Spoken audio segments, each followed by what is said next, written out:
অনেক কাল আগের কথা, কোনো এক গ্রামে বাস করত এক পরিশ্রমী কৃষক। সূর্য ওঠার আগেই তিনি মাঠে যেতেন, আর সূর্য ডোবার পর ফিরতেন ঘরে। তার ছিল 3 ছেলে, কিন্তু দুঃখের কথা, তারা ছিল ভীষণ অলস। দিন কাটত তাদের ঘুমিয়ে, গল্প করে আর ছায়ার নিচে বসে। দিন যেতে যেতে কৃষক দুর্বল হয়ে পড়লেন। একদিন তিনি 3 ছেলেদের রেখে কাছে বসালেন। তার চোখে তখন অদ্ভুত এক রহস্যময় আলো। তিনি বললেন, বাবারা, আমার জমির ভিতরে লুকিয়ে আছে এক বিশাল গুপ্তধন। আমি মারা গেলে সেটা তোমরাই পাবে। এই কথা শুনে অলস ছেলেদের চোখ চকচক করে উঠল। গুপ্তধন? তারা কখনো এত আগ্রহী ছিল না।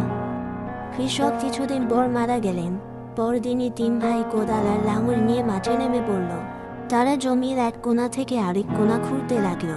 দিনের পর দিন ঘাম ঝরালো, হাত ফসকা পড়ল, তবু গুপ্তধন পেল না। হতাশ হয়ে তারা ভাবল, এত খোঁড়াখুড়ি যখন করেছি, এবার তো বীজ বুনে ফেলি। তারা বীজ বুনল, আর কিছুদিন পর সেই জমি ভরে উঠল সোনালি ফসলে। এত সুন্দর আর এত বেশি ফসল তারা কোনোদিন দেখেনি। তখন হঠাৎ তারা বাবার কথা বুঝতে পারল।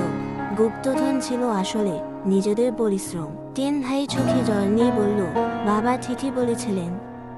সেই দিন থেকে তারা আর অলস রইল না। গ্রাম জুড়ে তারা পরিচিত হলো পরিশ্রমী কৃষকের যোগ্য সন্তান হিসেবে। নৈতিক শিক্ষা, পরিশ্রমী জীবনের আসল গুপ্তধন।